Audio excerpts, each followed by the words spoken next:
नमस्कार विद्यार्थी मित्र मैत्रिणींनो, सह्याद्री IAS मध्ये आपल्या सर्वांचं स्वागत आहे। सह्याद्री IAS तर्फे आपण MPSC चा जो नवीन डिस्क्रिप्टिव्ह पॅटर्न आहे तो विद्यार्थ्यांना चांगल्या प्रकारे समजून यावा आणि जो सिलेबस आहे किंवा त्या परीक्षेची रिक्वायरमेंट काय आहे ती तुम्हाला व्यवस्थित लक्षात यावी, जेणेकरून तुमचा जो 2025 चा अटेम्प्ट असणार आहे त्याकरता तुम्हाला जास्तीत जास्त फायदा व्हावा आणि तुमच्या एकंदरीत प्रिपरेशनला एक डायरेक्शन, व्यवस्थित योग्य अशी डायरेक्शन मिळावी, या उद्देशानं आपण ही एक लेक्चर सिरीज चालवतो आहे, ज्याचं नाव आपण दिलेलं आहे परीक्षा समजून घेताना। या लेक्चर सिरीज मधलाच हा जो आजचा लेक्चर आहे तो आपला GS2 जनरल स्टडीज 2 याचं अभ्यासक्रमाचं डिस्कशन आहे। त्याच्यामध्ये PYQचं सेग्रिगेशन कसं आहे, PYQs थ्रू जे वेगवेगळे विषय घटक आहेत त्यांचा कसं वेटेज देण्यात आलेलं आहे, UPSCच्या PYQच्या धर्तीवर आपण बघणार आहोत।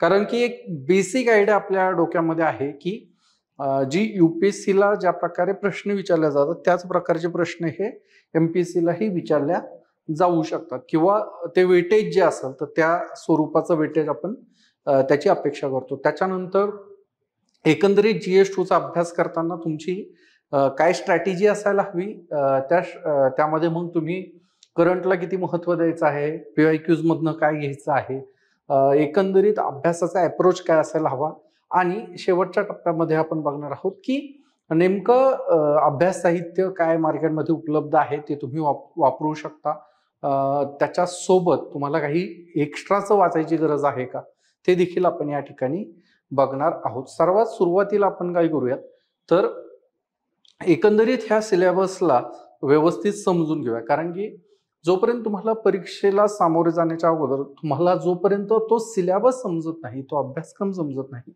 तोपर्यंत तुम्ही तुमच्या या पूर्ण प्रिपरेशनला योग्य डायरेक्शन त्या ठिकाणी देऊ शकत नाही। मी तर सजेस्ट करेल की तुम्ही सुरुवातीच्या फेजमध्ये दररोज सिलेबस एकदा तरी डोळ्याखालनं घातला पाहिजे। 4 GS एसेचा सिलेबस असंही नाहीये काही, 4 जे GS आहेत ते आणि तुमचा जो एक ऑप्शनल तुम्ही निवडणार आहात तो, याचा सिलेबस दररोज तुम्ही बघितला तर एक फायदा होतो। एक तर तुमचा अभ्यास कुठपर्यंत आलेला आहे, तुम्ही किती सिलेबस कव्हर केलेला आहे, किती तुमचा बाकी आहे, आणि एकंदरीत तुमच्याकडे जो असलेला वेळ आहे त्या वेळेचं तुम्ही योग्य कसं नियोजन करणार आणि त्या नियोजित वेळेमध्ये ह्या सगळ्या गोष्टी पूर्ण होणार आहेत की नाही ते आपल्याला लक्षात येईल। सुरुवातीला आपण आता बघणार आहोत की हे आत्ताच मी तुम्हाला सांगितलं की ह्या लेक्चरमध्ये नेमकं काय शिकवणार आहोत किंवा ज्याच्यावर आपण चर्चा करणार आहोत ते आहे अभ्यासक्रम, PYQ स्ट्रॅटेजी काय असेल आणि अभ्यास साहित्य काय वाचलं पाहिजे, काय उपलब्ध त्या ठिकाणी आहे। त्याच्या पुढचा जो आहे तुम्ही ह्याचा स्क्रीनशॉटही काढून घेऊ शकता।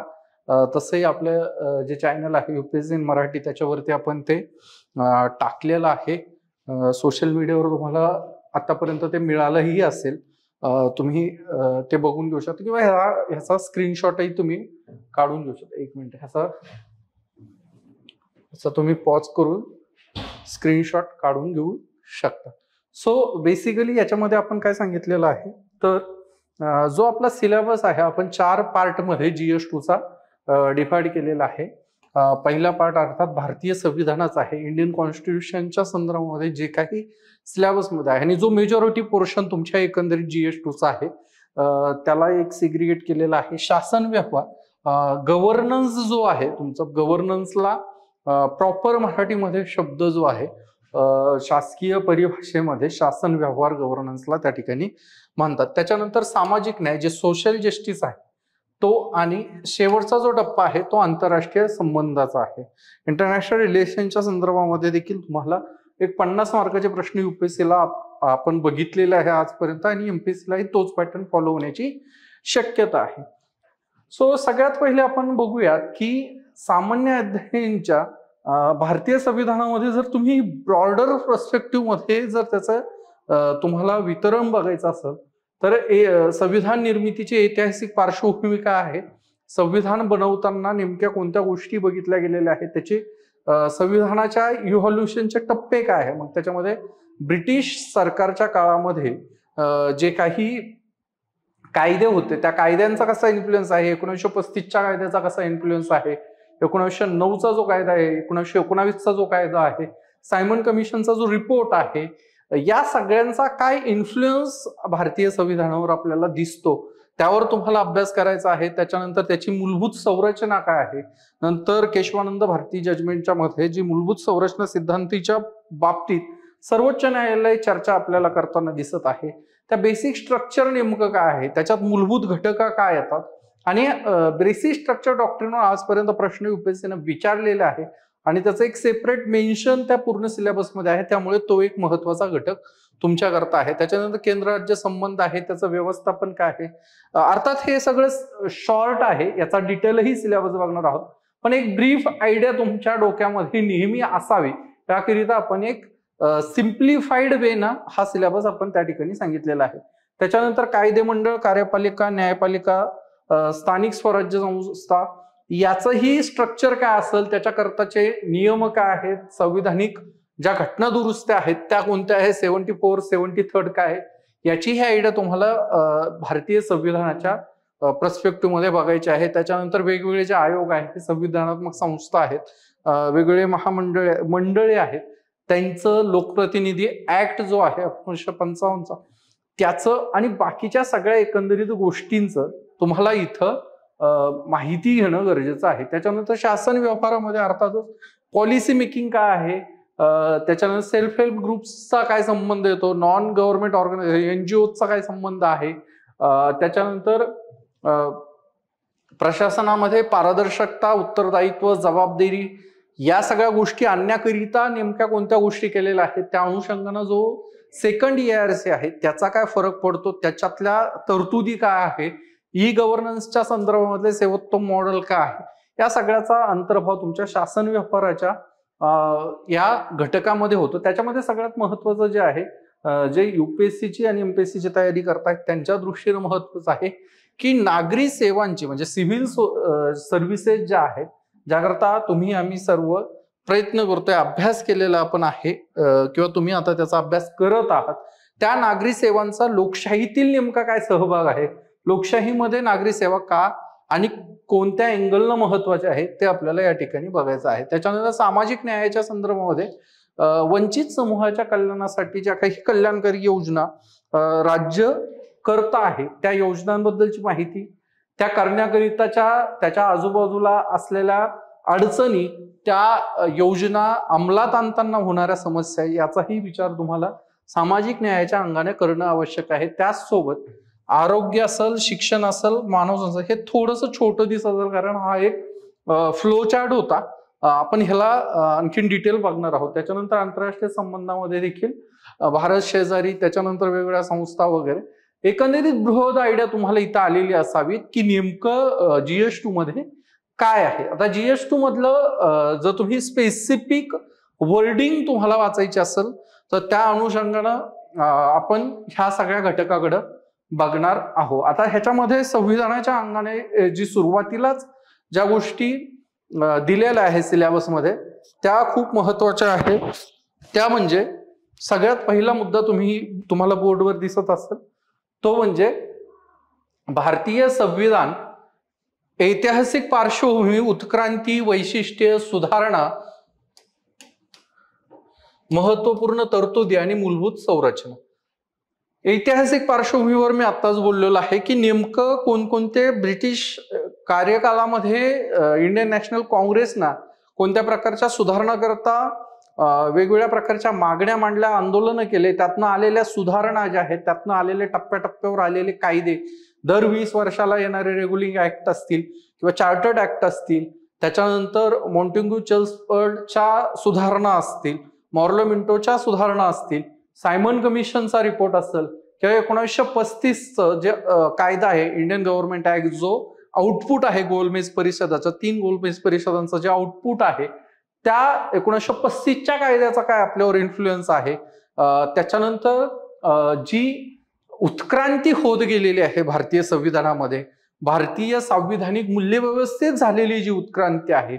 आता उत्क्रांती म्हणजे काय तर आपण बघतो आहे की आजपर्यंत 100 पेक्षा जास्त वेळेस आपण घटना दुरुस्त्या या भारतीय संविधानामध्ये केलेल्या आहेत.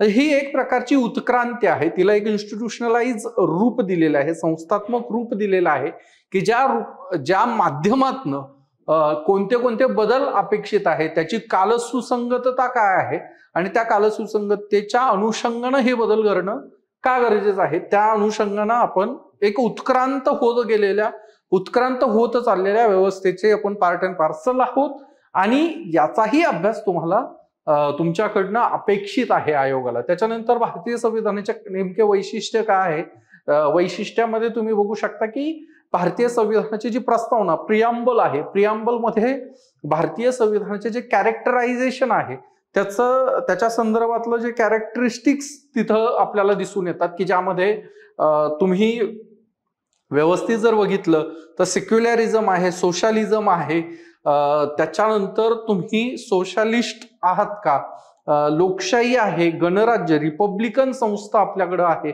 सो नेमकं भारत ऍज अ पॉलिटी जर तुम्ही बघायला गेलं तर भारताची राजकीय संरचना कशी असायला हवी त्याचा एक मूल्य मंत्र आपल्याला संविधानाच्या प्रियांबलमध्ये त्या ठिकाणी दिसतो आणि त्या एकंदरीत वैशिष्ट्यांना घेऊन तुम्हाला त्याचाही अभ्यास करायचा आहे की भारतीय संविधान लवचिक आहे की ताठर आहे.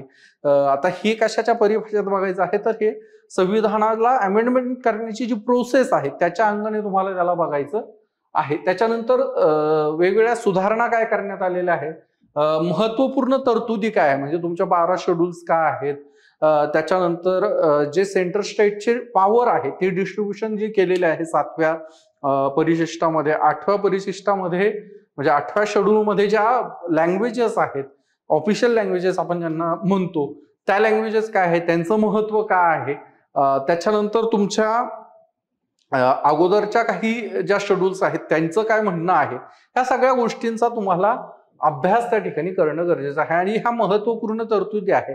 महत्वपूर्ण तरतुदीमध्ये तुम्ही परत आता ज्या आर्टिकल 370 जे रिपेल केलेलं आहे ते आर्टिकल नेमकं काय होतं, 36A काय आहे, त्याच्यानंतर 51A काय आहे, 51A मध्ये कोणत्या मूलभूत कर्तव्यांचा समावेश दिलेला आहे, फंडामेंटल राईट्स कोणते आहेत, त्याचं सेगमेंट कोणतं आहे, पार्ट 3 मध्ये ते येतात का, ह्या सगळ्या गोष्टी तुम्हाला बघणं गरजेचं आहे. पंचायत राजकर्ताचे शेड्यूल कोणते आहेत, पंचायत राजकर्ताच्या पार्ट्स कोणते आहेत, त्याच्या संबंधित जे आर्टिकल आहेत ते नेमके कोणते आहेत, या सगळ्यांचा अभ्यास तुम्हाला या ठिकाणी महत्वपूर्ण तरतुदीमध्ये करणं गरजेचं आहे.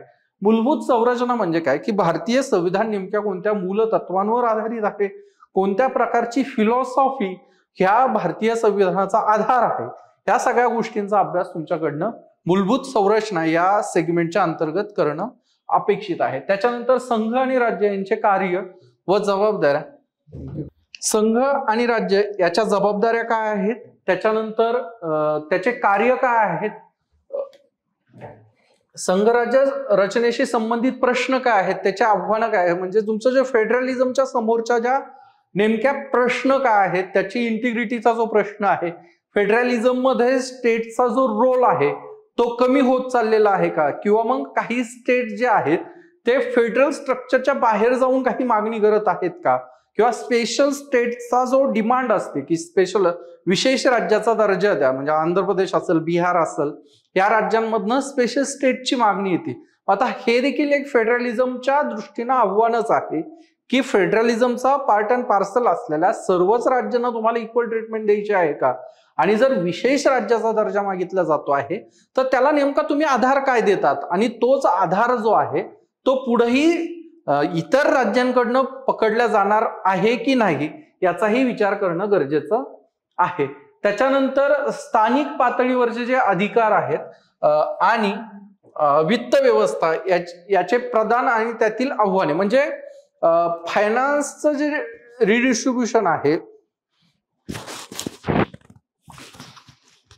तुमच्याकडे जे रिसोर्सेस आहे, 15th फायनान्स कमिशन आता सध्या लागू आहे, तर तुमच्या वित्त आयोगानं कोणत्या प्रकारचा फॉर्म्युला डिसाईड केलेला आहे, आणि तुम्ही नेहमी बघता की ज्यावेळेस फायनान्स कमिशनची स्थापना करायची असते त्यावेळेस त्याच्या टर्म्स काय असतील याच्यावरनं बऱ्यापैकी वेळेस चर्चा होताना दिसतात. तो डिबेट तुम्हाला माहीत असेल तर चांगलंच आहे, नसेल माहीत तर आपल्या लेक्चर्समध्ये आपण ते पुढे बघणारच आहोत, ज्यामध्ये विशेषतः साऊथ वर्सेस नॉर्थचा डिव्हाइड आहे की साऊथचे जे स्टेट आहेत त्या साऊथच्या स्टेट्समध्ये लोकशाही नियंत्रणाच्या संदर्भामध्ये चांगल्या प्रकारचे काम झालेले आहे. परंतु फायनान्स कमिशन लोकसंख्येला एक मूलभूत अधिकार रिसोर्सेसच्या रिडिस्ट्रीब्युशन मध्ये ठेवतो. त्यामुळं साऊथचे जे स्टेट्स आहेत त्यांचं असं म्हणणं आहे की आम्ही रिफॉर्म्स केले तर आम्हाला रिफॉर्मची शिक्षा तर मिळत नाहीये ना. सो त्यांचंही आर्ग्युमेंट व्हॅलिड आहे. त्याच्यावरही काहीतरी एक समंजसाचा तोडगा काढण्याचा प्रयत्न केंद्र आणि राज्य सरकारे करत असतात. त्याच्यानंतर विविध अंगांमधील अधिकारांची विभागणी. आता तुम्हाला माहिती आहे की सेंट्रल स्टेट म्हणजे सेंटर आहे गव्हर्नमेंट ऑफ इंडिया, भारत सरकार, राज्यांचे वेगवेगळ्या राज्यांचे त्यांचे सरकार, आणि त्याच्यानंतर काय आहे, त्याच्यानंतर तुमचं स्थानिक स्वराज्य संस्था. आता हे झालं व्हर्टिकल डिस्ट्रीब्युशन ऑफ पॉवर. म्हणजे तुम्ही एक श्रेणीबद्ध पद्धतीनं सत्तेचं काय केलेलं आहे, विकेंद्रीकरण त्या ठिकाणी केलेलं आहे. आता ह्या व्हर्टिकल पॉवर डिस्ट्रीब्युशन सोबतच हॉरिझॉन्टल पॉवर डिस्ट्रीब्युशन हा देखील एक महत्वाचा मुद्दा आहे. आता हॉरिझॉन्टल पॉवर रिडिस्ट्रीब्युशन काय आहे, तर हॉरिझॉन्टल पॉवर डिस्ट्रीब्युशन मध्ये जे तुमच्या शासन संरचनेचे 3 अंग आहेत. शासन संरचनेचे म्हणजे तुमचं कायदे मंडळ आहे ज्याच्यामध्ये कायदे केले जातात. समजा तुम्ही केंद्रात कायदे मंडळ जर बघितलं तर संसद आहे ज्याच्यात लोकसभा आहे, राज्यसभा आहे आणि राष्ट्रपती यांची मिळून ही काय होतं, हे आपलं कायदे मंडळ तयार होतं. त्याच्यानंतर कार्यकारी मंडळ आहे ज्याच्यामध्ये प्रधानमंत्री, त्यांचं मंत्रिमंडळ याचा समावेश होतो. आणि तिसरं जे आहे ते न्यायपालिका. न्यायपालिकामध्ये मग सर्वोच्च न्यायालय त्या ठिकाणी येतं, सीजेआय आणि सर्वोच्च न्यायालयाचे इतर जज. सर्वोच्च न्यायालय ॲज अ इन्स्टिट्यूशन. सो स्टेटला तुम्ही आलात तर स्टेटला लेजिस्लेचर मध्ये म्हणजे कायदे मंडळात काय येतं, तर विधिमंडळ. जर विधान परिषद त्या राज्यामध्ये आपल्याकडे आहे, इतर राज्यांमध्ये काही ठिकाणी आहे, काही ठिकाणी विधान परिषद नाहीये. सो विधानसभा, विधान परिषद आणि राज्यपाल हे झाले स्टेटचे लेजिस्लेचर.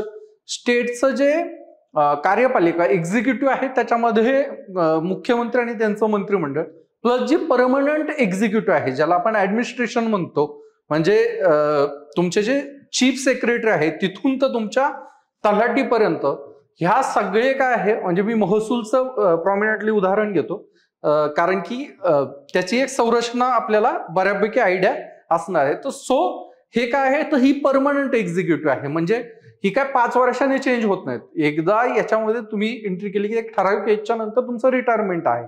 व्हेरॅज जी नॉन परमनंट एक्झिक्युटिव्ह आहे जी 5 वर्षांनी, दर 5 वर्षांनी चेंज होते. जरी सत्ता आली तर समजा ती कंटिन्युएशन होईल, पण 5 वर्षाच्या नंतर तिला एक काहीतरी लिमिट आपण ठेवलेले आहे. असं एक्झिक्युटिव्हचे ही 2 पार्ट त्या ठिकाणी आपल्याला करता येतील. त्याच्यानंतर न्यायपालिकेच्या संदर्भात आपण जर बघितलं तर हायकोर्ट आहे, डिस्ट्रिक्ट लेवलला जे कोर्ट्स आहेत ते आहेत. याचा आपण ज्युडिशरीमध्ये त्या ठिकाणी शासनाचं अंग म्हणून बघू शकतो. तर यात प्रत्येक सेगमेंटमध्ये पॉवरचं डिस्ट्रीब्युशन झालेलं आहे की ह्या सेगमेंटनं हे काम करायचं, त्या सेगमेंटनं हे काम करायचं आणि त्या सेगमेंटला, आणि मग परत यांनी एकमेकाच्या कामात हस्तक्षेप करायचा नाही. जर 2024चा पेपर तुम्ही बघितला असेल तर त्याच्यामध्ये एक्झिक्युटिव्हचा स्ट्रॉंग झाल्याचा परिणाम लेजिस्लेचरवर कसा होतो, म्हणजे हॉरिझॉन्टल पॉवर डिस्ट्रीब्युशन ब्रेक होत आहे का, त्या अनुषंगाने आपल्याला प्रश्न आलेला दिसतो आहे. युपीएससी तुम्हाला त्यांच्या सिलेबसच्याच क्रायटेरियामध्ये, त्या सिलेबसच्या चौकटीतच प्रश्न विचारते, त्याच प्रकारे ते प्रश्न बसवतात. फक्त काय होतं की आपण अभ्यास करताना आपल्याला वाटतं की स्ट्रेट फॉरवर्ड अभ्यास करायचा. आपण त्याच्यावरही बोलणार आहोत की तुम्हाला अनालिटिकल पर्स्पेक्टिव्हने अभ्यास करायचा आहे, म्हणजे नेमकं काय करायचं आहे. सो हॉरिझॉन्टल आणि व्हर्टिकल पॉवर डिस्ट्रीब्युशनचा हे अभ्यास करायचा आहे. हॉरिझॉन्टल पॉवर डिस्ट्रीब्युशन मध्ये काय प्रॉब्लेम्स आहे, व्हर्टिकल पॉवर डिस्ट्रीब्युशन मध्ये जो फायनान्सचा मेजर मुद्दा आहे त्याचाही तुम्हाला अभ्यास करायचा आहे. त्याच्यानंतर भारतीय संविधानिक योजनेची इतर देशांशी तुलना, म्हणजे भारताचं जे संविधान आहे त्या संविधानात असलेल्या वैशिष्ट्यांचा तुम्हाला इतर देशात असलेले वैशिष्ट्य यांच्याशी तुलना त्या ठिकाणी करायचं आहे. जसं आपण बघितलेलं आहे की सेक्युलरिझमच्या पर्स्पेक्टिव्हनं इंडियन फॉर्म ऑफ सेक्युलरिझम, भारतीय धर्मनिरपेक्षता आणि अमेरिकन धर्मनिरपेक्षता याचा कॉन्स्टिट्यूशनच्या अँगलने विचार करा, अशा स्वरूपाचा प्रश्न आपल्याला युपीएससीने यापूर्वी विचारलेला आहे. म्हणजे काय, तर भारतामध्ये जी सेक्युलरिझम, धर्मनिरपेक्षतेचे जे तत्व आहे ते थोडंसं वेगळं आहे. वेस्टर्न जी कन्सेप्ट आहे सेक्युलरिझमची त्याच्या व्यतिरिक्त. सो युपीएससीला असं वाटतंय की तुम्ही याचाही विचार करणं गरजेचं आहे. मग तुम्ही कधी ते इलेक्शन प्रोसेस कशी आहे त्याचं डिफरन्शिएशन दोन देशाच्या कॉन्स्टिट्यूशन मध्ये बघू शकता. कधी तुम्ही त्या फॉर्म ऑफ डेमोक्रेसीच्या अंतर्गत किंवा कधी इलेक्शनच्या पर्स्पेक्टिव्हनं तुम्हाला ते डिफरन्शिएशन विचारलं जातं. एमपीएससीतही ते विचारण्याची शक्यता आहे. सो तुम्हाला भारत आणि इतर देशाचे संविधान यांचीही एका वेळेस तुम्हाला त्यांचा तुलनात्मक अभ्यास देखील तुम्हाला करणं अपेक्षित आहे. त्याच्यानंतर पुढचा संसद राज्य विधिमंडळाची संरचना, कार्यप्रणाली, कामकाज कसं चालतं, अधिकार नेमके काय आहे, विशेषाधिकार काय आहे आणि त्या विशेषाधिकारातनं निर्माण होणारे प्रश्न काय आहे, या एकंदरीत सगळ्या गोष्टींचा अभ्यास करायचा आहे. म्हणजे तुम्हाला संसद म्हटल्यावर लोकसभा, राज्यसभा आणि राष्ट्रपती, विधिमंडळ म्हटल्यावर राज्यपाल, विधानसभा आणि विधान परिषद यांचं स्ट्रक्चर काय आहे, त्यांचे कामं काय आहेत, ते कामं करताना त्यांना देण्यात आले अधिकार काय आहेत, काही विशेष अधिकार जे आहे म्हणजे समजा विधिमंडळाचे जे कामकाज आहे त्या विधिमंडळाच्या कामकाजामध्ये आमदार जे काही बोलतात त्यांना त्या चेअरचं संरक्षण असतं. चेअरचं संरक्षण म्हणजे विधानसभा अध्यक्षांचं, विधान परिषद सभापतींचं संरक्षण असतं. ते तिथं जे काही बोलता त्याच्यावरती तुम्हाला केस करता येत नाही, कारण तिथं जज म्हणून कोण असतं तर विधानसभा अध्यक्ष असतात आणि विधान परिषदेचे सभापती असतात. म्हणजे जी काही तक्रार असेल ती तिथंच तुम्हाला सॉल्व्ह करावी लागते. तुम्ही त्याला कोर्टात घेऊ शकत नाही. आता हे पॉवर डिस्ट्रीब्युशनचा फॉर्म्युला आहे, त्यामुळं तुम्ही एकमेकांमध्ये या तीनही कार्यपालिका, कायदेमंडळ आणि न्यायपालिका यांनी तशा अर्थानं जी संरचनात्मक जो काही अँगल आहे त्याच्यामध्ये लुडबुड करता कामा नये त्याकरता ते ठेवलेलं आहे. सो तुम्हाला हे विशेष अधिकारांच्या संदर्भामध्ये आणि त्यातनं निर्माण होणाऱ्या प्रश्नांच्या संदर्भात देखील विचार करणं गरजेचं आहे. त्यानंतर कार्यपालिका, न्यायपालिका यांची रचना काय आहे, त्यांचं संघटन काय आहे, कार्य काय आहे, सरकारची वेगवेगळी मंत्रालय, विभाग यांचं आता इथपर्यंत जे आहे ना तर ते तुमच्या संस्थात्मक गोष्टींची चर्चा आपल्याला करताना दिसत आहे. ज्यामध्ये कार्यपालिका म्हणजे एक्झिक्युटिव्ह, ज्याच्यात परमनंट आणि नॉन परमनंटची आपण चर्चा केलेली आहे. न्यायपालिकेची संरचना आपण बघितलेली आहे. तर यांची बेसिकली रचना कशी आहे, त्याचं संघटन कसं होतं, त्याची प्रोसेस काय आहे, त्यांना कोणत्या प्रकारचे कार्य करण्याचा अधिकार आहे आणि कोणत्या प्रकारचे कार्य त्यांच्याकडनं होणं अपेक्षित आहे, याची चर्चा, याचा अभ्यास तुम्हाला करणं गरजेचं आहे. सरकारचे वेगवेगळी मंत्रालय काय आहेत, त्या मंत्रालयांचे अधिकार काय आहेत, त्यांच्या अधिकार क्षेत्रामध्ये कोणत्या गोष्टी येतात, त्याच्या अधिकार क्षेत्राखाली कोणत्या प्रकारचे विभाग येतात, त्या सगळ्या गोष्टींचा अभ्यास तुम्हाला करणं अपेक्षित आहे. त्याच्यानंतर आता इथनं काय की हे दबावगट आहे, प्रेशर ग्रुप्स ज्या आहेत तर वेगवेगळ्या स्वरूपाचे प्रेशर ग्रुप्स तुम्हाला दिसतात. म्हणजे शेतकऱ्यांचा प्रेशर ग्रुप असू शकतो, औद्योगिक कर्मचाऱ्यांचा प्रेशर ग्रुप असू शकतो. ज्या संघटना किंवा जे दबाव गट हे रूढ अर्थानं ज्या पॉलिटिक्स आहे, इलेक्ट्रॉल पॉलिटिक्स आहे त्याच्यामध्ये न येणारे आणि त्यांची एक संघटना आहे ती त्यांच्या हितसंबंधांना पुश करते, ते तुमच्या दबाव गटाच्या व्यापक संकल्पनेमध्ये त्या ठिकाणी येत असतात. त्याच्यानंतर औपचारिक आणि अनौपचारिक संघ काय आहेत आणि त्यांची राज्य व्यवस्थेतील भूमिका काय आहे या संदर्भात देखील तुम्हाला माहिती घेणं गरजेचं आहे. म्हणजे फॉर्मल, इनफॉर्मल ज्या ऑर्गनायझेशन्स असतात त्यांनी त्या कसा रोल प्ले करतात, त्यांची काय भूमिका आहे, पॉलिसी फॉर्म्युलेशन्स मध्ये त्यांचा काय रोल आहे, शासनाच्या निर्णय निर्धारणामध्ये त्या कशा प्रकारचा प्रत्यक्ष आणि अप्रत्यक्ष हस्तक्षेप करतात याचीही कल्पना तुम्हाला असणं आवश्यक आहे. त्याच्यानंतर स्थानिक स्वराज्य संस्थेच्या संदर्भात देखील तुम्हाला अभ्यास करायचा आहे, ज्यामध्ये तुम्ही बघू शकता की 73rd आणि 74th जी कॉन्स्टिट्युशनल अमेंडमेंट आहे या घटना दुरुस्तींच्या नंतर कोणत्या प्रकारची संरचना आपल्याकडे आलेली आहे, त्याच्यामध्ये रिझर्वेशनच्या पॉलिसीज काय आहेत, स्थानिक स्वराज्य संस्थेच्या एफिशियन्सीचा इश्यू मेजर आहे, त्यांचं गव्हर्नन्स करता असणारे त्यांच्याकडे रिसोर्सेस आहेत का, इकॉनॉमिक पॉवर त्यांच्याकडे दिलेले आहेत का, या सगळ्यांचा अभ्यास तुम्हाला याच्यामध्ये करायचा आहे.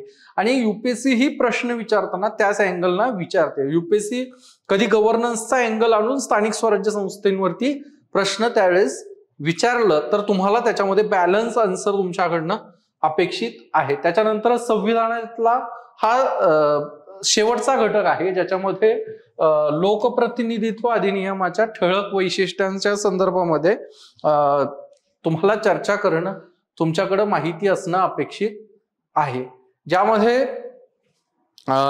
पीपल्स रिप्रेझेंटेशन ऍक्टच्या नेमक्या मूलभूत संकल्पना काय आहेत, मूलभूत तरतुदी काय आहेत, ज्या तरतुदीच्या संदर्भामध्ये मॉडेल कोड ऑफ कंडक्टच्या संदर्भामध्ये तक्रारी होतात. तर मॉडेल कोड ऑफ कंडक्ट काय आहे, मॉडेल कोड ऑफ कंडक्टचा प्रॉब्लेम्स काय आहेत, त्याच्यानंतर जे आपण बघतो जी चर्चा नेहमी होत असते ती म्हणजे राजकारणाच्या गुन्हेगारीकरणाचं. तर राजकारणाच्या गुन्हेगारीकरणाच्या अनुषंगानं कोणते उपाययोजना निवडणूक आयोगानं आणि कोणते उपाययोजना पीपल्स रिप्रेझेंटेशन ऍक्ट मध्ये त्या ठिकाणी दिलेल्या आहेत याच्यावरती तुम्हाला चर्चा करणं गरजेचं आहे. धर्माच्या आधारावरती मत न मागावे याकरिता आदर्श आचारसंहितेमध्ये सांगितलेलं आहे आणि ते कसं फॉलो केलं जातं किंवा फॉलो केलं नाही जात ह्याच्यातनं निर्माण होणाऱ्या समस्या काय आहेत. जे काही आता तुम्ही बघितलं असेल की सध्या जे विधानसभेचे इलेक्शन झाले त्याच्यानंतर वेगवेगळ्या राजकीय पक्षांनी त्यांच्या रिपोर्ट्स जे आहेत ते रिपोर्ट्स त्यांनी पब्लिश केलेले आहेत. रिपोर्ट्स कोणते पब्लिश केलेले आहेत की ज्याच्यामध्ये म्हणजे ऍफिडेव्हिट पब्लिश केलेले आहेत त्यांच्या सोशल मीडिया हँडल्सवर. त्याच्यामध्ये त्या उमेदवाराची गुन्हेगारी पार्श्वभूमी काय आहे, त्याच्यावर कोणत्या केसेस पेंडिंग आहेत का याची हे स्पेसिफिकली कोर्टाच्या आदेशानंतर हे स्पेसिफिकली मेन्शन त्या ठिकाणी करावे लागत आहे. त्याच्यानंतर या लोकप्रतिनिधित्वाच्या संदर्भामध्ये एकंदरीत काम करणाऱ्या ज्या संस्था आहेत ज्याच्यामध्ये तुम्ही ADR बघू शकता की असोसिएशन फॉर डेमोक्रेटिक रिफॉर्म्स, ज्यांनी जे इलेक्ट्रल बॉन्डची जी केस आहे ती त्यांनी लढली होती. त्यांच्या साईटवर जाऊन बघा, तुम्हाला त्यांचे मिशन कळल. ADR नेमक्या प्रकारचं कोणत्या प्रकारचं काम करतं, त्यांनी जे काही डेटा कलेक्शन आणि एका ठिकाणी सगळी माहिती आणलेली आहे त्याचा कसा फायदा एकंदरीत प्रोसेसमध्ये होतो या सगळ्या अँगलला तुम्हाला या सेगमेंटच्या अंतर्गत लोकप्रतिनिधी अधिनियमाच्या अंतर्गत अभ्यास करणं अपेक्षित आहे. इलेक्ट्रोल रिफॉर्म्स हा UPSCचा एक अत्यंत जिव्हाळ्याचा विषय आहे आणि त्यावर नेहमी प्रश्न UPSC 1-2 वर्षाच्या आड विचारत असते. सो ती एक पूर्ण तुम्हाला इलेक्ट्रोल रिफॉर्म्स निवडणुकीय सुधारणांची थीम तुम्हाला त्या ठिकाणी प्रिपेअर करणं गरजेचं आहे. त्याच्यानंतर विविध संविधानिक पदाच्या नियुक्त्या काय आहेत, वेगवेगळ्या ज्या कॉन्स्टिट्युशनल पोस्ट आहेत. समजा आता रिसेंटली जी अमेंडमेंट झाली होती NCBC करता, national commission for backward classes, म्हणजे पहिली जी national commission for schedule caste किंवा शेड्यूल ट्राईब्सच्या ज्या कमिशन होत्या तसंच समकक्ष कमिशन बॅकवर्ड कास्ट जे मागासवर्गीय OBCs आहेत त्यांच्याकरता निर्माण केलेलं आहे. सोशली आणि एज्युकेशनली बॅकवर्ड जे आहेत त्यांच्याकरता केलेले आहे. सो त्याच्यानंतर इतरही कॅग सारख्या संस्था असतील ज्यांचं संविधानिक महत्व आहे, ज्या संविधानातनं स्थापन झालेल्या आहेत, UPSC आहे, स्टेट PCS आहेत, तर यांच्या नियुक्त्या कशा होतात, त्याच्यामध्ये येणाऱ्या समस्या काय आहेत, त्याच्या संदर्भात होणारे डिबेट्स काय आहेत याचीही माहिती तुम्हाला असणं अपेक्षित आहे. त्याच्यानंतर विविध संविधानिक मंडळाचे अधिकार, त्याचे कार्य काय आहे, त्याच्या जबाबदाऱ्या काय त्या ठिकाणी आहेत. त्याच्यानंतर वैधानिक नियामक आणि विविध अर्धन्यायिक मंडळे, म्हणजे तुम्ही बघितलेलं असेल की जर कोणाला बेसिक आयडिया नसेल तर तो भाग वेगळा, परंतु ज्यांनी बेसिक एक थोडंसं वाचलेलं आहे त्यांना याची आयडिया आहे की फक्त कॉन्स्टिट्युशनल बॉडीजच नाहीये तर स्टॅच्युटरी बॉडीज आहेत ज्या, आता कॉन्स्टिट्युशनल बॉडीज म्हणजे काय की ज्या स्थापन होण्याचा आधार हा संविधानातनं असेल. दुसऱ्या स्टॅच्युटरी बॉडी ज्याला वैधानिक बॉडीज आपण त्याला म्हणतो, त्या काय आहेत तर त्याला एक सेपरेट ऍक्टच्या अंतर्गत तुम्ही त्याची स्थापना केलेली आहे. त्याच्यानंतर ज्या रेग्युलेटरी बॉडीज असतात, म्हणजे सेबी सारखी रेग्युलेटरी बॉडी आहे की जी तुमच्या शेअर मार्केटचं रेग्युलेशन करते. रिझर्व्ह बँक ऑफ इंडिया आहे जी आपल्या पूर्ण बँकिंग सेक्टरचं रेग्युलेशन करतं. नाबार्ड सारखी संस्था आहे. तर ह्या रेग्युलेटरी बॉडीज काय आहे, नियामक आणि अर्धन्यायिक, वेगवेगळ्या अर्धन्यायिक काय आहे की ज्या क्वासी ज्युडिशियल ज्यांना मॅन्डेट असतं अशा स्वरूपाच्या संस्था, मंडळ, आयोग यांचाही अभ्यास तुम्हाला करणं अपेक्षित आहे संविधानाच्या एकंदरीत फ्रेमवर्क अंतर्गत. त्याच्यानंतर शासन व्यवस्था, गव्हर्नन्सचा जो घटक आहे त्या गव्हर्नन्सच्या घटकामध्ये काय काय बघायचं आहे आपल्याला. विविध क्षेत्रांमधील विकासासाठी सरकारी धोरणे आणि व घटक यांचे संकल्पन आणि अंमलबजावणी करताना उद्भवणाऱ्या समस्या. सगळ्यात महत्वाचं आहे की वेगवेगळ्या घटकांकरता जे काही धोरणं बनतात त्या धोरणाच्या निर्मितीमध्ये काय समस्या येतात, ते धोरणाच्या एक्झिक्युशन्स मध्ये काय समस्या येतात आणि त्या धोरणाला अभिप्रेत असलेले आउटपुट मिळतात की नाही याचा विचार तुम्ही करणं गरजेचं आहे. त्याच्या संदर्भातल्या वेगवेगळ्या केस स्टडीज अभ्यासणं गरजेचं आहे.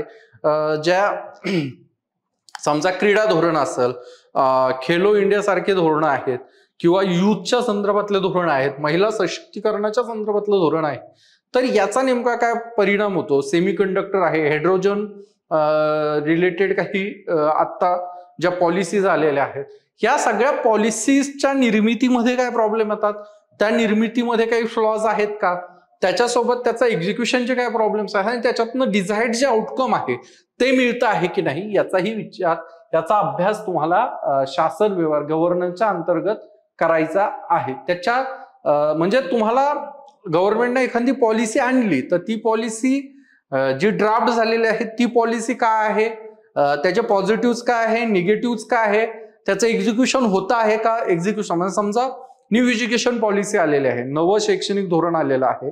आता हे नवं शैक्षणिक धोरणामध्ये पॉझिटिव्ह काय आहेत, निगेटिव्ह काय आहेत, ह्याची अंमलबजावणी करताना नेमक्या कोणत्या समस्या येतात, ह्या सगळ्यांचं स्ट्रक्चर तुम्हाला माहीत असणं अपेक्षित आहे.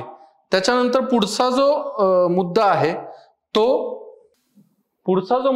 तो आहे विकास प्रक्रिया आणि विकास प्रक्रिया व विकास उद्योग अशासकीय संघटना म्हणजे ज्या नॉन गव्हर्नमेंट ऑर्गनायझेशन एनजीओज आहेत, त्या स्वयंसहायता गट जे सेल्फ हेल्प ग्रुप्स आहेत SHO, ते विविध गट संघ देणगीदार धर्मादाय संस्था संस्थात्मक व इतर हितसंबंधित व्यक्ती यांच्या काय भूमिका आहेत. म्हणजे शासन एका प्रकारे काम करत आहे, शासनाच्या ऑर्गनायझेशन्स एका प्रकारे काम करत आहेत आणि त्याच्यासोबत तुमचे सेल्फ हेल्प ग्रुप्स असतील, धर्मादाय संस्था असतील, एनजीओज असतील, SHO असतील, ह्या सगळ्यांचाही सोसायटल डेव्हलपमेंटमध्ये काहीतरी भूमिका त्या ठिकाणी असते. आता सेल्फ हेल्प ग्रुपचं जी संकल्पना जिथनं आली आणि जे त्यातले वन ऑफ द पायोनियर आहेत ते म्हणजे मोहम्मद युनूस, जे आता सध्या बांगलादेशचे प्रधानमंत्री आहेत. त्यांनी जे बांगलादेश ग्रामीण बँकेमध्ये जो काही एक्सपेरिमेंट केला त्यातनं सेल्फ हेल्प ग्रुपचा एक बृहत संकल्पनेकडे आपण त्या ठिकाणी आलेलो आहोत. तर ह्या सेल्फ हेल्प ग्रुपचा वुमन्सच्या डेव्हलपमेंटमध्ये, त्यांच्या एकंदरीत आर्थिक सक्षमीकरणामध्ये काय भूमिका त्या ठिकाणी होती ते तुम्हाला बघायचं आहे. वेगवेगळ्या एनजीओ ज्या आहेत, रेड क्रॉस सारखी एनजीओ असेल, ह्या एनजीओ कशा फायद्याचं काम करतात ह्युमन्सच्या रिलेटेड विकासाच्या संदर्भामध्ये किंवा वंचिततेच्या संदर्भामध्ये काही समस्या असतील तर त्याच्यावरती या एनजीओ कशा मदत करतात याचा अभ्यास तुम्हाला, याच्या केस स्टडीज तुम्हाला माहित असणं गरजेचं आहे. त्याकरता तुम्हाला बेटर इंडिया म्हणून एक सोशल मीडिया अकाउंट आहे, जसं एक वेबसाईट आहे, त्याच्यावर तुम्हाला खूप चांगल्या अशा पॉझिटिव्ह केस स्टडीज सेल्फ हेल्प ग्रुपच्या संदर्भामध्ये, एनजीओच्या संदर्भामध्ये मिळतील. त्या तुम्ही बघितल्या पाहिजेत, त्या वाचल्या पाहिजेत आणि त्या तुमच्या उत्तरामध्ये देखील आलेल्या पाहिजे. जितकं तुमचं डायव्हर्सिफाईड एक्झाम्पल्स असतील, वेगवेगळ्या प्रकारचे उदाहरणं असतील, ज्याच्यामध्ये जॉग्राफिकल अँगल वेगवेगळे असतील, त्याच्यानंतर इथनिक अँगल वेगवेगळे असतील आणि तुम्ही जितकं डायव्हर्स लिहाल तितक्या डायव्हर्स उत्तराला मार्क्स जास्तीत जास्त त्या ठिकाणी मिळतात, हे तुम्ही लक्षात ठेवा. त्याच्यानंतर नागरी सेवांची लोकशाहीमधील भूमिका सगळ्यात महत्वाचा घटक आहे. तुमच्याही जिव्हाळ्याचा विषय आहे की ज्या आपल्या सिव्हिल सर्व्हिसेस आहे, मग स्टेट सिव्हिल सर्व्हिसेस असतील, सेंट्रल सिव्हिल सर्व्हिसेस असतील, तर त्यांची नेमकी लोकशाहीमध्ये काय भूमिका आहे याचा अभ्यास करायचा आहे. ज्यामध्ये जे IAS आहे, IPS आहे, DC, तहसीलदार, DYSP या लोकांचा म्हणजे या पदावर असलेल्या लोकांनी लोकशाही ही मुळापर्यंत नेण्याकरिता काय काय केलेलं आहे, त्यांचा त्यामधली भूमिका काय आहे या संदर्भामध्ये तुम्ही विचार करणं गरजेचं आहे आणि तुम्हाला या अँगलला तुम्ही अभ्यास करणं अपेक्षित त्या ठिकाणी आहे. याच्यानंतर शासन व्यवहार गव्हर्नन्सच्या संदर्भामध्ये आता ह्याच्यातलं मी एक थोडंसं उदाहरण देतो की आता कालचीच बातमी होती, कालची का परवाची बातमी आहे की इगतपुरीला जे तिथले SDO आहे ओमकार पवार आय थिंक, तर त्यांनी काय केलंय की 24 तासाच्या आत तुम्हाला सर्टिफिकेट्स मिळणार आहे. सो इथं काय होतं की इज ऑफ लाईफ होतं, म्हणजे तुम्ही जीवन जगणं सुलभ करत आहात. आणि याचा एक अल्टिमेट फायदा काय होतो, तर ते जे काही तिथले नागरिक आहेत त्यांचे संस्थांमधला विश्वास वृद्धिगत होण्यास मदत होती. म्हणजे यातनं तुम्ही इनडायरेक्टली लोकशाही सक्षमीकरणाकडे घेऊन जाणारी तुमचं कार्य त्या ठिकाणी असतं. अशा वेगवेगळ्या केस स्टडीज असतील, या केस स्टडीज तुमच्या उत्तरामध्ये याव्यात असं एक्झामिनरला अपेक्षित असतं, आयोगाला अपेक्षित असतं. सो तुम्हाला त्याच्याकरता डायव्हर्स वाचन असणं अपेक्षित आहे. तुम्हाला पेपर फक्त एडिटोरियल करता वाचायचे नाहीये, तर पेपरमधनं तुम्हाला एक्झाम्पल्स देखील कलेक्ट त्या ठिकाणी करायचे आहेत. त्याच्यानंतर सामाजिक न्यायाच्या अनुषंगाने आपल्याला सिलेबसमध्ये काय दिलेलं आहे ते बघायचं आहे की समाजातील दुबळ्या घटकांसाठी केंद्राच्या आणि राज्याच्या कल्याणकारी योजना नेमक्या कोणत्या कोणत्या आहे. म्हणजे प्रधानमंत्री गरीब कल्याण योजना असू शकते, इंदिरा गांधी आवास योजना असू शकते, वेगवेगळ्या यशवंतराव चव्हाण भटक्या विमुक्त वसाहतीची योजना असू शकते. अशा वेगवेगळ्या प्रकारच्या ज्या योजना आहेत त्या जे वंचित घटक आहेत, दुर्बल घटक आहेत, त्यांच्या संदर्भात कशा मदतीच्या आहेत त्या तुम्हाला बघायच्या आहेत. त्यांची कामगिरी कशी झालेली आहे, त्यांचा परफॉर्मन्सवर तुम्हाला वेगवेगळे रिपोर्ट्स येतात. त्या रिपोर्ट्स मधलं क्रक्स काय आहे ते तुमच्या हातात असणं आवश्यक आहे, तुम्हाला ती माहीत असणं गरजेचं आहे. या योजनांसाठीची जी यंत्रणा आहे, कायदे आहे, त्या दुबळ्या घटकांच्या रक्षणासाठी व लाभासाठी गठीत केलेल्या संस्था मंडळे यांचा अभ्यास अपेक्षित आहे. या संस्था कशा आहेत, तर समजा दुर्बल घटकांकरताच्या संस्था जर महाराष्ट्रात बघायला गेलो तुम्ही, बार्टी आहे, महाज्योती आहे, TRTI आहे, त्याच्यानंतर आता अल्पसंख्याकांकरताची जी संस्था निर्माण होणार आहे ती आहे. तर सगळ्या घटकांकरता ह्या संस्था कशा काम करत आहेत, त्याच्या संदर्भात त्यांच्या योजना काय आहेत, त्या योजना सक्सेसफुल आहेत का, त्याच्या काही चांगल्या केस स्टडीज आहेत का, याची ही आयडिया तुमच्याकडं असणं अपेक्षित आहे. त्याच्यानंतर आरोग्य, शिक्षण, मानव संसाधन यासारख्या सामाजिक क्षेत्र आणि सेवांशी निगडीत घटकांच्या विकास आणि व्यवस्थापनातील संबंधातील प्रश्न. आता मानव संसाधन आहे म्हणजे ह्युमन रिसोर्स डेव्हलपमेंटच्या संदर्भात UPSCने प्रश्न विचारलेला आहे. स्किल डेव्हलपमेंटचा एज्युकेशन आणि ट्रेनिंगशी असलेला संबंध याच्या संदर्भात विचारलेला आहे. एम्पॉवरमेंटचा अँगल जो आहे, एम्पॉवरमेंट करता स्किल डेव्हलपमेंट याचाही अँगलना प्रश्न UPSCने विचारलेला आहे. MPSC त्याच अनुषंगानं त्याच पर्स्पेक्टिव्ह मध्ये प्रश्न विचारण्याची शक्यता आहे. त्यामुळं तुम्हाला ह्या गोष्टी अभ्यासात असणं पाहिजे. एकंदरीत तुम्हाला सिलेबस बघताना या गोष्टी लक्षात येत असतील की जास्तीत जास्त तुमचं लार्जर पर्स्पेक्टिव्ह मध्ये प्रत्येक गोष्टीला बघण्याचा जो व्ह्यू आहे तो या पूर्ण प्रोसेसमध्ये तपासला जातो. आता हे फक्त सिलेबस वाचून दाखवणं हा आपला उद्देश नाही. आपण काय सांगतोय की याच्यावर आलेले प्रश्नही कनेक्ट करत आहोत, त्याच्यानंतर तुमच्याकडनं काय अपेक्षित आहे, आयोगाला काय अपेक्षित आहे आणि तुम्हाला अभ्यास करताना कोणती डायरेक्शन घ्यायची आहे. सो एकंदरीत ही आपण चर्चा करतो. म्हणजे वेगवेगळ्या प्रकारे जसं अभ्यासक्रमाचं डिस्कशन म्हणजे फक्त वाचून दाखवणं हा मला तरी अपेक्षित नव्हतं. सो त्या अनुषंगाने आपण ते सांगतो आहोत की वेगवेगळ्या प्रकारे तुम्हाला तुमच्या जे कंटेंट आहे तो कंटेंट तुम्हाला इनरिच करायचा आहे आणि उत्तर लिहिताना तुमच्याकडं किती जास्त नॉलेज आहे ते तुमच्या उत्तरात दिसून येणं अपेक्षित आहे.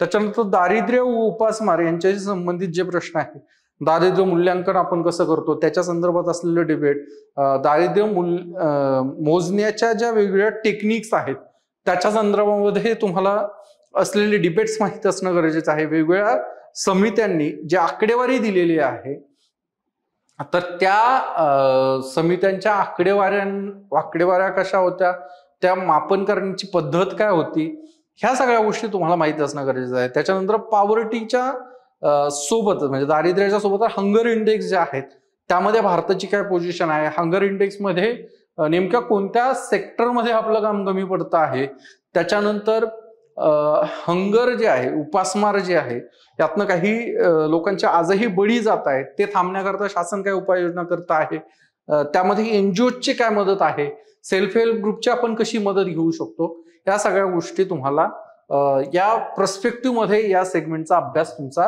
तुम्हाला करायचा आहे. त्याच्यानंतर आता जो शेवटचा सेगमेंट आहे GS2 मधला तो म्हणजे आंतरराष्ट्रीय संबंध. याच्यानंतर आपण कशावर बोलणार आहोत तर स्ट्रॅटेजीवर बोलणार आहोत आणि जे तुमचे रिसोर्सेस आहेत त्यांच्या संदर्भामध्ये आपण चर्चा करणार आहोत. तसंच PYQचं जे डिस्ट्रीब्युशन आहे ते देखील बघणार आहोत. आंतरराष्ट्रीय संबंधामध्ये काय काय आहे, भारत आणि शेजारील राष्ट्र यांचे संबंध, म्हणजे भारताच्या आजूबाजूला जे राष्ट्र आहेत, मी वरतून सुरुवात केली, म्हणजे आता आपण मॅप कन्सिडर केला तर अफगाणिस्तान, पाकिस्तान, चीन, नेपाळ, भूतान, म्यानमार, श्रीलंका, मालदीव्स या देशांचा काय, यांच्यासोबत आपले रिलेशन्स कसे आहेत, भारताचं आणि त्यांच्या रिलेशन्सला ऐतिहासिक काय आधार आहे, त्याच्यानंतर आत्ताच्या रिसेंट डेव्हलपमेंट्स काय आहेत, म्हणजे आता मागच्या आठवड्यामध्ये नेपाळचे जे प्रधानमंत्री आहेत ते चीनच्या दौऱ्यावर गेले आणि तिथं 9 पॅक्ट साईन केलेले आहेत. सो तुम्हाला ही गोष्ट माहीत असणं गरजेचं आहे, कारण की भारत आणि चीन या 2 प्रतिस्पर्धी राष्ट्रांच्या मध्ये फक्त एक बफर म्हणून जर 2 राष्ट्र राज्य असेल तर ते आहेत तुमचं नेपाळ आणि भूतान.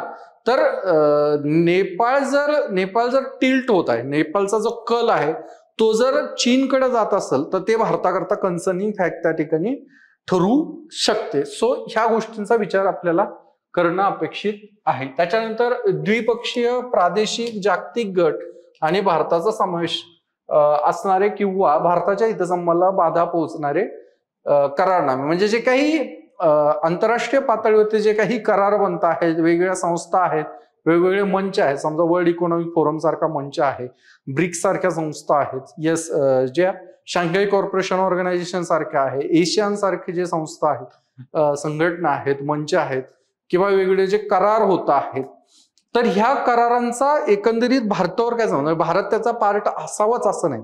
जर भारताच्या हितसंबंधावर त्याचा परिणाम होत असेल तर ते तुम्हाला बघायचं आहे. प्लस भारत ज्या संस्थांचा पार्ट पार्सल आहे त्या संस्थांची काय भूमिका आहे, त्या वेगवेगळ्या इंटरनॅशनल कॉन्फ्लिक्ट्समध्ये, वेगवेगळ्या इंटरनॅशनल पॉलिसी फ्रेमवर्क्सवर त्यांचा काय स्टँड असतो, G77चा काय स्टँड आहे, G20चा काय स्टँड आहे, G8 मध्ये भारत नाहीये पण भारताच्या एकंदरीत संबंधावर त्याचा कसा इफेक्ट होतो, ह्या सगळ्या गोष्टींचा तुम्हाला, जे आता G7 झालेले आहे रशियाला त्यातनं काढल्याच्या नंतर, या सगळ्यांचा कसा, या सगळ्या ऑर्गनायझेशन तुमच्या लक्षात येणं गरजेचं आहे, त्यांच्यावरती तुमचा अभ्यास झालेला अपेक्षित आहे. विकसित आणि विकसनशील देशांच्या धोरणांचा आणि राजकारणाचा भारताच्या हितसंबंधावर आणि भारतीय भांडवलदारांवर होणारा परिणाम काय आहे. ज्या डेव्हलप आणि डेव्हलपिंग नेशन्स आहेत त्यांचा एकंदरीत भारताच्या पॉलिसीवर, इंडियन गव्हर्नमेंटवर, भारतातले जे भांडवलदार आहेत त्यांच्यावरती नेमका काय परिणाम होतो, त्यांच्या हितसंबंधावर काय परिणाम होतो याचाही अभ्यास तुम्हाला करणं गरजेचं आहे. त्याच्यानंतर महत्वाच्या आंतरराष्ट्रीय संस्था, अभिकरणे, मंच आणि त्यांची रचना आणि जनादेश, म्हणजे युएनच्या काही बॉडीज असतील, UNSC असेल, त्याच्यानंतर आर्टिक काउन्सिल असेल, ह्या सगळ्या ज्या संस्था आहेत, नाटो सारखी संस्था आहे, ह्या संस्था यांचा मॅन्डेट काय आहे, यांचं कार्यक्षेत्र काय आहे, या कार्यक्षेत्राचा भारतावर काय परिणाम होतो का, एकंदरीत जागतिक परिस्थितीमध्ये पर्स्पेक्टिव्हमध्ये ह्याचा काय परिणाम होतो, WTO सारखी जी संस्था आहे ती नेमकी कशी इन्फ्लुएन्स करते ट्रेड रिलेशन्सला, बाली कॉन्फरन्स काय आहे, त्याच्यानंतर पर्यावरणाचा जो प्रश्न गंभीर होत चाललेला आहे त्याच्यामध्ये UNEP ची भूमिका काय आहे. आत्ताच COP29 वर केतन सरांनी लेक्चर दिलेलं आहे, ते तुम्हाला बघायला मिळेलच.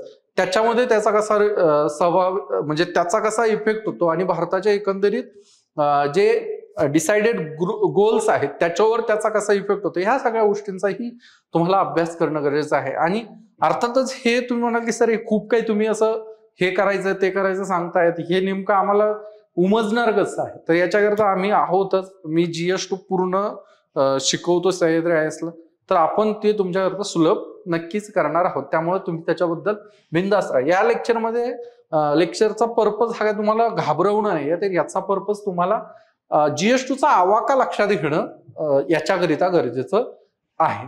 त्याच्यानंतर आता आपण बघूयात की ही अनालिसिस आहे, अर्थात ही mrudal.org मधून आपण घेतलेली आहे, ज्यामध्ये GS2चा आतापर्यंतचं मागच्या 11 वर्षातलं अनालिसिस आहे की कोणत्या सेगमेंटवर किती प्रश्न आले आहेत. ऑन एन एव्हरेज 50 मार्क हे IR वर आलेले आहेत. त्याच्यानंतर जो तुमचा गव्हर्नन्सचा जो पार्ट आहे तो फ्लक्च्युएट होतो, मिनिमम 15 मार्क आलेले आहे गव्हर्नन्स, मॅक्झिमम 62.5, आणि ऑन एन एव्हरेज जर तुम्ही बघितलं तर एक 30 ते 50च्या मध्ये गव्हर्नन्स वरती प्रश्न विचारले जातात. त्याच्यानंतर जे सोशल जस्टिसचा जो पार्ट आहे, ज्याच्यामध्ये वेलफेअर, पॉवर्टी, हंगर, इकॉनॉमिक डेव्हलपमेंटचा अँगल येतो, तर अर्थात याचा जो वेटेज आहे तो बऱ्यापैकी जास्त आहे, म्हणजे तो 65 पर्यंत गेलेला आहे, कमीत कमी 25 असं त्याचं वेटेज आहे. म्हणजे ऑन एन एव्हरेज तुम्ही पकडून चाला की एक 40 मार्क ते 50 मार्काच्या मध्ये तुम्हाला सोशल जस्टिस असणार आहे, 30 ते 50च्या मध्ये गव्हर्नन्स असणार आहे, आणि 50 मार्क IR फिक्स, आणि उरलेला जो पोर्शन आहे जो कमीत कमी 90 ते 125 पर्यंत हा प्युअरली इंडियन कॉन्स्टिट्यूशनचा जो पार्ट आहे त्याच्यावरती त्या ठिकाणी येण्याची शक्यता आहे. सो एकंदरीत असं चित्र तुम्हाला मागच्या 11 वर्षामध्ये युपीएससीच्या पेपरचं दिसलेलं आहे, आणि नियर अबाउट सेम चित्र तुम्हाला एमपीएससी मध्ये देखील त्या ठिकाणी दिसू शकतं. हे झालं एकंदरीत PIQचं अनालिसिस काय आहे, म्हणजे हे सांगण्याचा उद्देश असा आहे की तुम्हाला या वेटेजनुसार, म्हणजे तुम्हाला इथं लक्षात येत आहे की 100 म्हणजे जवळपास एक 40% जो पार्ट आहे, 40 ते 50% पोर्शन हा इंडियन कॉन्स्टिट्यूशनवर येतो, तर तितका तुम्हाला भर त्याच्यावर देणं गरजेचं आहे. IRच्या संदर्भामध्ये तुम्हाला लक्षात येतं आहे की एक 12-12.5 ते 15% आसपास त्याचा वेटेज आहे, तितका तुम्हाला टाइम त्याच्यावरती देणं गरजेचं आहे. असं नको व्हायला की तुम्हाला IR खूप आवडतं त्यामुळे तुम्ही फक्त IRच करत आहात आणि इंडियन कॉन्स्टिट्यूशन ज्याच्यावर जास्त प्रश्न येतात ते तुमचं राहून जातं. अनलेस अँड अंटिल तुमचा PSIR ऑप्शनल असेल तर तुम्ही ते करणंही अपेक्षित आहे, किंवा ते तुम्हाला ते PSIRच्या सेकंड पेपरमध्ये देखील फायद्याचं ठरणार आहे. परंतु ज्यांचा PSIR ऑप्शनल नाहीये त्यांनी मोजका IR वाचणं गरजेचं आहे, गव्हर्नन्सही मोजका पार्ट करणं गरजेचं आहे. मोजका पार्ट म्हणजे कन्साइज स्टडी तुम्हाला तिथं अपेक्षित आहे. त्याच्यानंतर आपण ज्यावेळेस बॅचमध्ये शिकवणार आहोत तर याच्यात पण आपला हाच अँगल असणार आहे की ह्याला जितकं त्याचं वेटेज आहे त्याचनुसार त्याला आपल्याला तितकाच त्याला टाइम द्यायचा आहे. त्याच्यानंतर पुढचा जो पार्ट आहे तो स्ट्रॅटेजीचा आहे की तुम्ही आतापर्यंत मी जे काही तुम्हाला डिस्कस केलं, राईट टू प्रायव्हसीवर प्रश्न येतो आहे, ज्या exam prevention of unlawful activities जे एक्झाम्स मधले आहेत ते थांबवण्याकरताचा जो लेक्चर तो जो ऍक्ट आलेला आहे त्याच्यावर प्रश्न आलेला आहे. सो चालू घडामोडीचा जो महत्व आहे ते अनपॅरलल आहे, ते अनमॅच्ड आहे GS2च्या बाबतीमध्ये. ते तुम्हाला करंट अफेअर्स हे तुम्हाला यायलाच हवं. त्याकरता बेसिक रिडिंग काय असणार आहे तर UPSC करता द हिंदू आहे, इंडियन एक्सप्रेस आहे, आणि मराठीत वाचणार असाल तर लोकसत्ता प्लस महाराष्ट्र टाइम्स. हे एकंदरीत 4 पेपर आहेत. आता ह्याच्यावरतीही आपण एक लेक्चर घेतलेलं आहे, पेपर कसे वाचायचे, त्यातनं नेमकं काय घ्यायचं, कोणत्या बातम्या कशा सिलेबसशी रिलेटेड असू शकतात, याच्यावर आपलं एक डिटेल लेक्चर मी घेतलेलं आहे. ते तुम्हाला इथं येईल किंवा ह्या व्हिडिओच्या शेवटाकडे त्याची आपण लिंक टाकणार आहोत, ते तुम्ही बघून घ्या. आणि चालू घडामोडी आणि अभ्यासक्रम याचं एक सांगड घालण्याकरता तुम्हाला डेली, जे मी सुरुवातीला सांगितलं की दररोज तुम्हाला एक लेक्चर, दररोज तुम्हाला तुमचा सिलेबस वाचायचा आहे. सो ती तुम्हाला सांगड घालायची आहे आणि चालू घडामोडी ह्या अभ्यासक्रमाच्या पर्स्पेक्टिव्हनं तुम्हाला वाचायच्या आहे. त्याच्यानंतर विश्लेषणात्मक अभ्यासावर भर द्यायचा आहे. तुम्हाला माहिती आहे की जे प्रश्न आहेत ते असे येत नाही की पार्ट 3 मधले किती आर्टिकल आहेत आणि कोणते आहेत. फॅक्च्युअल प्रश्न खूप कमी येतात. तुमचा अनालिटिकल पर्स्पेक्टिव्ह कसा आहे, राईट टू प्रायव्हसी बद्दल तुमचं मत काय आहे, राईट RTI मध्ये काही अमेंडमेंट झाल्याच्या नंतर RTI अमेंडमेंट नेमकं त्याला सक्षम करतं की वीक करतं, हे काय अनालिसिस आहे. म्हणजे तुम्हाला इथं वाचून कळणार नाही, तुम्हाला ह्याच्यावर विचार करायची गरज आहे. तुमचं ब्रेन स्टॉर्मिंग होणं गरजेचं आहे, जे आपण आपल्या क्लासेसमध्येही करून घेतो की ज्याच्यामध्ये आपण ब्रेन स्टॉर्मिंगवर भर देतो. वेगवेगळ्या पर्स्पेक्टिव्हनं, वेगवेगळ्या अँगलना, वेगवेगळ्या विश्लेषकांनी ह्या मुद्द्याकडे कसं बघितलेलं आहे आणि त्यातनं तुमचं एक जे निचोड असणार आहे ते तुम्ही तुमच्या परीक्षेत लिहिणार आहात. आणि ते एक बॅलन्स्ड अप्रोच त्या प्रश्नाकडे बघण्याचा. अगदीच तुम्हाला असं क्रांतीचा झेंडा हातात घ्यायचा नाही किंवा अगदीच तुम्ही शासनाच्या दरबारामध्ये नोकरी करायची आहे तर मायबाप सरकारच्या विरोधामध्ये मी एक शब्दही कसा लिहू असाही अँगल घ्यायचा नाहीये. जे काही असेल ते ऑब्जेक्टिव्हली बघून, ऑब्जेक्टिव्हली कन्साइज फॉर्मॅटमध्ये योग्य अर्थ जाईल असं लिहिणं हे तुमच्या उत्तरातनं अपेक्षित आहे आणि त्याची आपण तयारी करून घेतो. आणि तुम्हाला ज्यावेळेस तुमचं एक विश्लेषणात्मक अनालिटिकल तुमचा पर्स्पेक्टिव्ह प्रत्येक गोष्टीकडे बघण्याचा तयार होईल, त्यानंतर तुम्हाला ही गोष्ट जाणवेल की तुमच्याकडे एक बॅलन्स अप्रोच प्रत्येक गोष्टीला बघण्याचा डेव्हलप होणार आहे. अर्थातच काही नॅचरल तुमचे काही बायसेस असतात, परंतु युपीएससी ते मिनिमाइज कसे होतील याकरता प्रश्न विचारत असते, किंवा ज्याचे खूपच जास्त बायसेस आहेत त्याला तो कसा ह्याच्यातनं एक्सक्लूड होईल अशा स्वरूपाचे प्रश्न डेव्हलप केले जातात. सो अनलेस अँड अंटिल तुम्ही तुमचं जे पर्सनॅलिटी आहे ती तुम्ही अशी बॅलन्स्ड डेव्हलप करत नाही तोपर्यंत तुम्हाला ते लिहिणंही तुमच्याकडनं शक्य होणार नाही. याकरता पेपर वाचणे, पेपरमध्ये वेगवेगळ्या प्रकारचं जो पर्स्पेक्टिव्ह येतोय तो लक्षात घेणे आणि त्याच्यातनं आपलं मत बनवणे हेच बेस्ट मार्ग त्या ठिकाणी आहे. PIQ हे तुमचे दिशादर्शक आहेत. त्याच PIQच्या अँगलनं तुम्हाला अभ्यास करायचा आहे का, कोणत्या प्रकारचा प्रश्न विचारला जातो, कोणता विचारला जाऊ शकतो याचा एक अंदाज आपल्याला येतो. एक बॉर्डर थीम्स जे आहेत जे आपण लेक्चरमध्ये सांगतो त्या बॉर्डर थीम्स मध्ये तुम्हाला ह्या सगळ्या गोष्टींचं स्ट्रक्चरिंग करता येईल आणि तुमचा एक अंदाज तुम्हाला PIQs मधनं पेपरचा येणार आहे, किंवा PIQच्या प्रॅक्टिस मधनंही तुमचं बऱ्यापैकी फिअर जे आहे ते कमी झालेलं असतं. आता तुम्ही टेस्ट सिरीजचे कितीही प्रश्न सॉल्व्ह केले आणि PIQ सॉल्व्ह केले तर तुम्हाला निश्चितच PIQ सॉल्व्ह केल्याच्या नंतर वेगळ्या प्रकारचा कॉन्फिडन्स येतो, कारण त्या आयोगाचे प्रश्न आहेत. आयोगानं त्या प्रकारचे प्रश्न विचारलेले आहेत. जर आयोगानं परत वेगळ्या प्रकारचे ही प्रश्न विचारले तर तुमच्यात एक तो कॉन्फिडन्स असतो की मी हे प्रश्न, या प्रकारचे प्रश्न ऑलरेडी केलेले आहेत. त्याच्यानंतर GS2च्या संदर्भामध्ये एक जनरली बघितलं जात आहे, मार्क्सचे ही ट्रेंड आहे की एकदमच GS3 सारखं कमी मार्क्स मिळत नाही, की 100 क्रॉस करणंही कठीण होऊन जात आहे, किंवा मग GS4चा एकदम फ्लक्च्युएटिंग मार्क 150 पर्यंत येतील, किंवा मग डायरेक्ट तुमच्या 70-80 मार्क आहेत. तर एक बॅलन्स तुम्ही पेपर लिहिला, सगळे प्रश्न क्लिअर केले, कव्हर केले, तर तुम्हाला एक चांगला स्कोर 120 ते 130च्या मध्ये स्कोर येण्याची शक्यता दाट त्या ठिकाणी आहे. सो GS3 हा भरवशाचा पेपर आहे ज्याच्यावर तुम्ही रिलाय राहू शकतात आणि आउटपुट तुम्ही जितकं इनपुट द्याल तितकंच मार्क्स रूपी आउटपुट तुम्हाला मिळणार आहे. त्यामुळे GS3ला तुम्ही इग्नोर करता कामा नये. किंवा काही विद्यार्थ्यांमध्ये आम्ही बघितलंय की त्यांना असं असतं की सर पॉलिटी तर सोपं आहे, मला येऊन जातं. तुम्ही आतापर्यंत ज्या प्रकारचं पॉलिटी अभ्यासलेलं आहे, MCQs पॅटर्न मध्ये असेल किंवा जनरल लक्ष्मीकांत पुरतच पॉलिटी UPSCला अपेक्षित नाही मुख्य परीक्षेमध्ये. त्याच्या पलीकडे जाऊन तुमच्याकडे असलेली अनालिटिकल अबिलिटी तिथं चेक होती. सो त्यामुळं GS2ला इग्नोर करू नका. त्यातल्या सगळ्या घटकांचा अभ्यास तुम्ही करणं अपेक्षित आहे. त्याच्यानंतर सर्व उपविषयांना समान महत्व द्या, कारण मी तुम्हाला एकंदरीतच जे मार्क्सचं स्ट्रक्चर आतापर्यंत आलेल्या प्रश्नांचं सांगितलेलं आहे. सो त्यामुळं तुम्ही ती गोष्ट लक्षात घ्या की तुम्हाला या सगळ्या गोष्टी व्यवस्थित अंदाज येणं गरजेचं आहे. आणि तो अंदाज तुम्ही कधी कसा मिळवणार, तर त्याच्याकरता ह्या सर्व उपविषयांना समान महत्व देऊन तुम्ही एक चांगला 250 मार्काचा पेपर लिहिला तर 120 ते 130 मार्क तुम्हाला कुठेही गेलेले नाही, तितके मार्क्स मिळतात.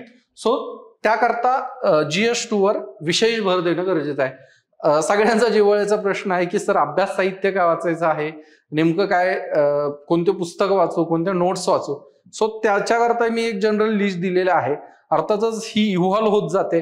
मराठीत आजही तितक्या ताकदीचं मटेरियल नाहीये की जे टॅकल करेल UPSCच्या पेपर्सला, MPSCच्या पेपर्सलाही ते करेल का नाही याची साशंकता आहे. आम्ही आमच्याकडनं जे ग्रीन बुकलेट आहेत, ज्या नोट्स आहेत, क्लास नोट्स, त्या मी प्रिपेअर केलेल्या आहेत. तर त्या एक्सटेंटमध्ये त्याला न्याय देतील अशा स्वरूपाच्या आपण त्या बनवलेल्या आहेत. त्या तुम्हाला मिळूनच जातील. त्याच्यानंतर जनरली एक बुकलिस्ट द्यायची म्हणून जर सांगायचं झालं तर लक्ष्मीकांत मधून तुम्हाला फॅक्च्युअल नॉलेज असणं गरजेचं आहे. म्हणजे समजा जर डिस्कशन चालू आहे NHRCचं, तर NHRCचं बेसिक काय आहे, त्याचं हिस्टॉरिकल काय आहे, त्याचा अधिकार काय आहे, हे तुम्हाला लक्ष्मीकांत मधनं बघायचे आहे. त्याच्यावरती जे आर्टिकल येणार आहे त्या आर्टिकलवरनं तुमचं अनालिटिकल ॲबिलिटी डेव्हलप करायची आहे. सेम प्रत्येक टॉपिकचं तुम्ही करू शकता इंडियन कॉन्स्टिट्यूशनच्या संदर्भामध्ये. आणि लक्ष्मीकांतचं मराठी व्हर्जन देखील आल्यामुळं तुम्हाला त्याचा त्यात इतकी अडचण येणार नाही. गव्हर्नन्स करता बऱ्यापैकी लोक ह्याचं पुस्तक आहे लक्ष्मीकांतचं मराठी ट्रान्सलेशन ते वाचू नका, कारण त्याच्यात तुम्हाला इतकं काही आयडिया येणार नाहीये. त्याऐवजी तुम्ही एम कार्तिक यांचं एक इंग्लिश पुस्तक आहे ते वाचा, किंवा मी लोकसत्तामध्ये एक त्यांचा UPSC मंत्रा सेगमेंट आहे, त्याच्यामध्ये गव्हर्नन्स तुम्हाला सिम्प्लिफाईड मॅनरमध्ये सांगण्याचा प्रयत्न केलेला. त्याचे एक 10-12 आर्टिकल मी लिहिलेले आहे, तिथं भेटले तर चांगलंच आहे. तिथं सेपरेट एक सेगमेंट आहे ऑथर कॉलम मध्ये ज्ञानेश्वर जाधव म्हणून, तिथं तुम्ही चेक करू शकता.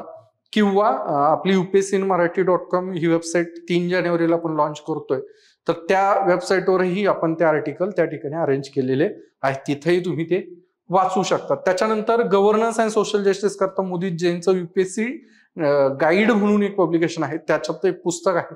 त्या पुस्तकाला तुम्ही बघू शकता, ज्याच्यात सोशल जस्टिसचा जो अँगल आहे तो कव्हर झालेला आहे. प्लस सोशल जस्टिस करता ज्या काही योजना येत आहेत, सरकारी योजना वेगवेगळ्या घटकांकरता, त्या योजना तुम्ही लक्षात घ्या, त्या वाचा, त्याचे पॉइंट्स काढा आणि त्याची एक तुमचं सायमल्टेनियस नोट्स प्रिपरेशन चालू ठेवा. वेगवेगळ्या चांगल्या केस स्टडीज जमा करून ठेवा. त्याच्याकरता अर्थातच पेपर वाचन खूप महत्वाचं आहे, जे पेपर वाचन त्याकरता करणं देखील गरजेचं आहे. सो एकंदरीत हे झाले रिसोर्सेस, तुम्ही स्क्रीनशॉट काढून घेऊ शकता. ह्याच्यानंतर आपण इथं थांबणार आहोत. हे GS2चं एकंदरीत पूर्ण सिलेबसचं डिस्कशन आहे, स्ट्रॅटेजी आहे, अभ्यासक्रम आहे. आता पुढचं जे लेक्चर असणार आहे, पुढचं लेक्चर तुम्हाला डायरेक्ट ऍपवरच मिळेल. युट्यूबला कदाचित ते मिळणार नाही, बॅचमध्ये ते आपण चालू केलेलं आहे. तर त्यामध्ये आपण जो सिलेबस आहे आता डिकोड केलाय, तिथून पुढे पूर्ण ऍक्च्युअल सिलेबस आपण त्या ठिकाणी GS2चा सुरू करणार आहोत.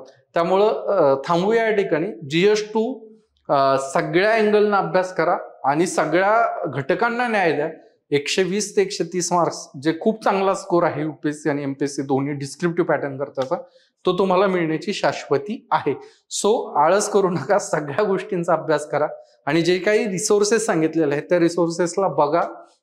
तुम्हाला बऱ्यापैकी चांगली आयडिया त्याच्यातनं येणार आहे. भेटूयात पुढच्या लेक्चरमध्ये. तोपर्यंत अभ्यास करा आणि यशस्वी व्हा. थँक्यू.